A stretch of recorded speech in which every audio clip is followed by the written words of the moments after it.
we woke up this morning. Well, Mikey woke up this morning and brought me breakfast up to the room because I woke up with a really bad sore throat. We're just not meant to be healthy on this trip. I feel a little bit better now that I'm up. But he actually went out there to the visitor center by himself. It's out that way somewhere. I don't know. Anyway, it's a beautiful morning after a rainy day yesterday. And I'm in the hotel by myself. I'm going to go shower. We got a late checkout, and then we're going to go do some stuff around town. I just needed some time to rest and make my throat feel better. Yeah, I hope he's having fun. I wanted to go, but I also really needed to sleep. Between my throat and his snoring last night, not cute. Oh, and also, while I was wide awake with the snoring from him, I heard a voice in the room, and I'm just saying it was an old voice. It was deep. So I don't think it was part of his snore, and it sounded like it said Tootsie Roll, but I'm sure I heard that wrong. Yeah, welcome to Gettysburg. Alright guys, we're here at the Visitor Center. Gettysburg National Military Park, Museum, and Visitor Center. Howdy there, Mr. Lincoln. How are you today, sir? Lots of cool stuff to show you guys here. Pardon me, I'm a little under the weather. Just bear with me. A lot of cool stuff to see. So just like we had a Declaration of Independence, this was South Carolina's Declaration of Independence, that they were going to secede from the Union and become part of the Confederate States of America. So they drafted their own Declaration of Independence, and this is it right here. Pretty crazy. It's dated December 20th, 1860, basically saying we're no longer part of the Union, we're our own state now.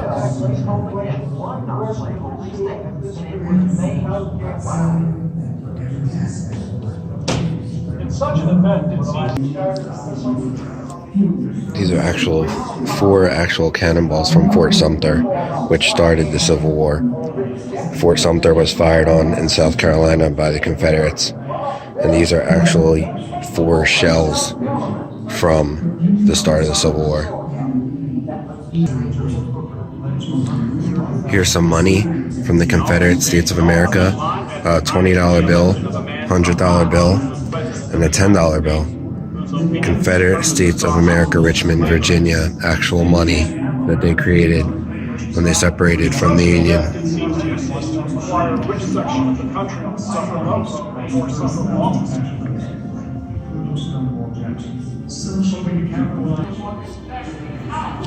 This was the actual flag of the Confederacy. First national flag of the Confederacy. It was called the Stars and the Bars. The 11 stars represented the states of the Confederacy. So that's why there are 11 stars on it, because it was 11 states that actually seceded from the Union to form the Confederate States of America. This is an actual United States flag from 1861. Real deal.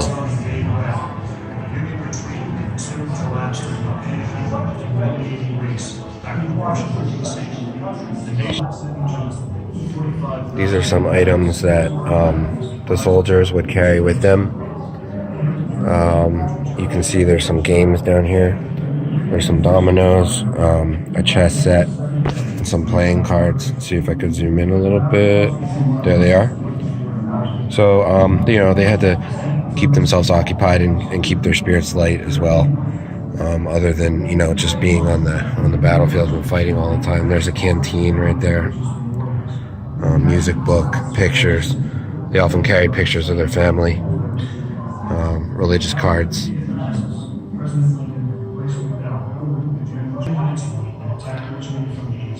Here's a Confederate uniform, along with a sack and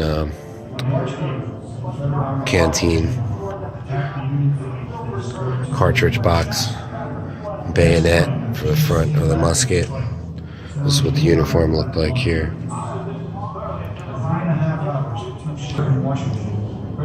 Here's some recruiting posters that they used to get people to sign up and join in Pennsylvania. So they tried to, good advertisement. Try to entice people to sign up and join. Each man will receive $10 in advance, $13 a month, which back then, you know, was a lot of money. I mean, you know, now it doesn't seem like much, but this could have helped these guys take care of their families and provide for them, to entice them to sign up and fight.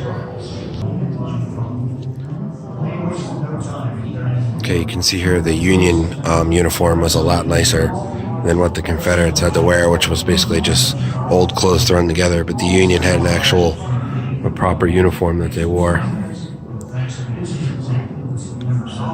And here's some of their stuff that they carried with them.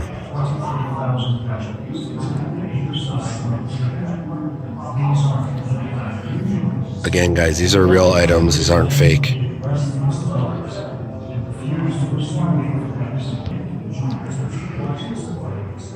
This is General Robert E. Lee's personal items here. This is his bed. This is the bed he slept in. Here's some of his some glasses down here. Over here you can see a desk that he wrote at. These are actual items. These aren't fake. So this is General Lee's bed.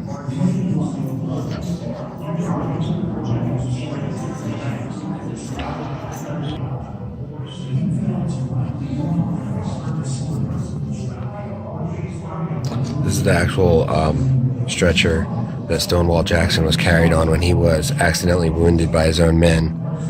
They carried him on this stretcher, and they actually had to amputate one of his arms. And the amputation was done right on this table here. And this is the actual stretcher he was carried on to get him to where they needed to do the amputation, on the table here. This is what a typical campsite used to look like for a soldier. You know, he would have his tent set up here. They would put their guns up, put the muskets up like that. Usually have a little oil lantern and food supplies and everything. This is pretty much what a campsite looked like.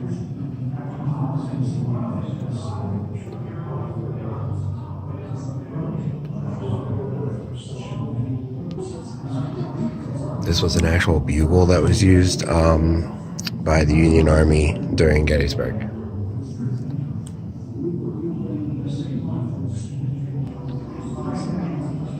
This is what the cavalry soldier would look like. There was a pretty good amount of cavalry in the Battle of Gettysburg. So just kind of give you an idea what that looked like.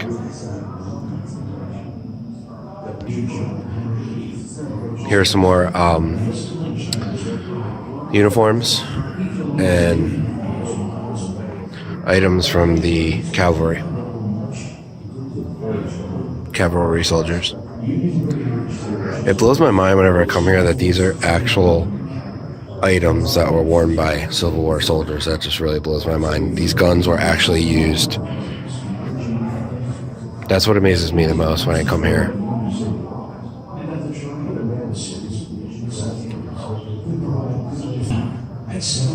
These were the actual chairs, some of the chairs that were used by the generals on the nights of July 1st, 2nd, and 3rd, 1863, while plans were being made on where they were going to go, you know, their attack formations, defensive formations.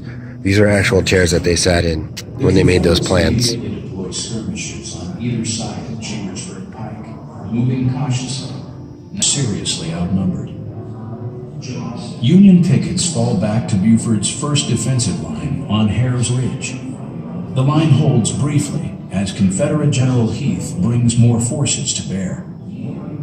Union cavalry, fighting dismounted, drop back across Willoughby Run to McPherson. There's these cool videos that play in some of the theater rooms here. You can just kind of sit and watch. And they have a bunch of them playing. Just long enough. At 10:50. Here's some actual boots that were worn. There's a sword over here, officer's sword, and this is actually a belt that was worn during the first day's fighting by a soldier. This was found on the actual battlefield. Exposed position. At 3:30 p.m., Confederate artillery, Confederates attack. repeated assaults. Just to give you guys an idea of the town of Gettysburg is in the center here, and all these major roads converge into the town of Gettysburg. That was one of the main reasons that they chose the battle here, because all these major roads converged into the center of Gettysburg. And the actual town was surrounded by mountains and ridges, so it gave perfect hiding spots. It was just prime real estate for a battle. This is an actual cannon that was used during the battle. You will heard the guns of Longstreet's attack, his signal to begin a diversionary artillery demonstration. Union cannon fire back. An hour-long duel silences Ewell's guns. Around 7 p.m., he launches infantry assaults on Culp's Hill and Cemetery Hill. On the west side of Cemetery Hill, the Union position is too formidable. At about a quarter-mile out, they speed their step to the double-quick, then break into a full-running charge to Virginia, with the Union Army in cautious pursuit. The threat to Pennsylvania is over. The war will continue for nearly 2 more years.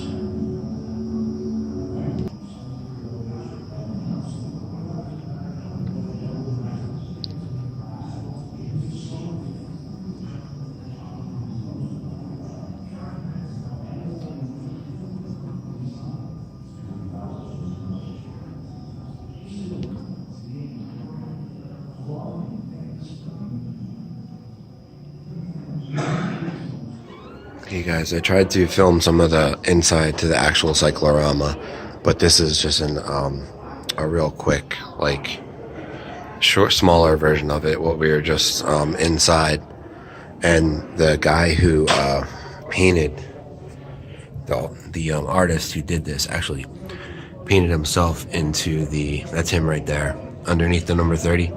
Painted himself into the picture. That's the artist Paul Philippeteau. Actually painted himself into a cyclorama, so that's pretty cool. But this thing is massive. It's a massive, beautiful work of art, and something to see. You couldn't really film in there, so tried to sneak a couple shots in. But really, really beautiful piece of art inside there.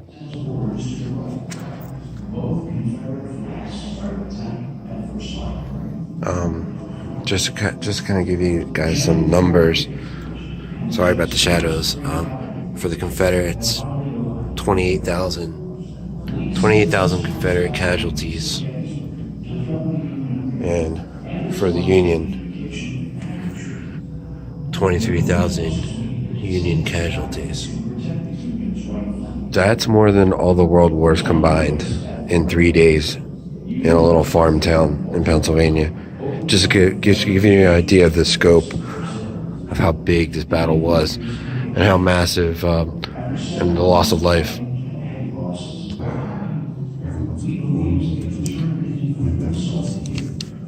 These are actual cigars that they found on the battlefield after the battle was over. Some cigars there and a couple items here.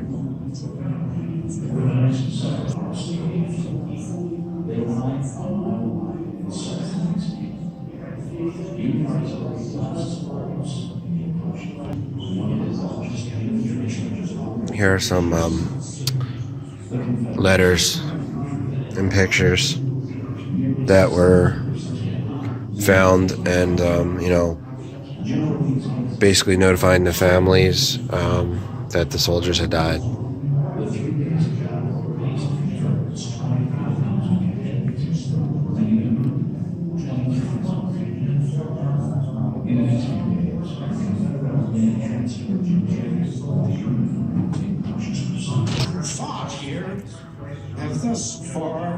This is Abraham Lincoln's handwriting up here.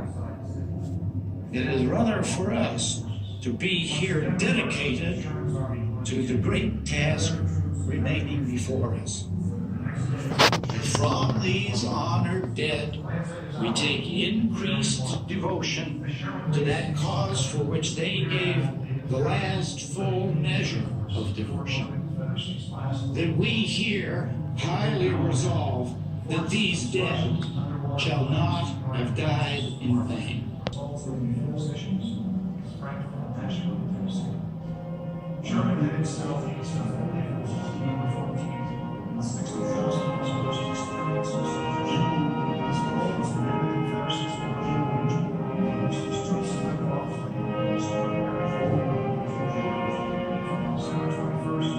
President Abraham Lincoln spoke at the dedication ceremony of the Soldiers' National Cemetery on November 19, 1863. One of the leading cemetery organizers, Gettysburg attorney David Wills, had written to the president requesting that he set apart the cemetery grounds to their 87 years ago, our fathers brought forth. This is what the town of Gettysburg looked like back then in 1863's actual picture.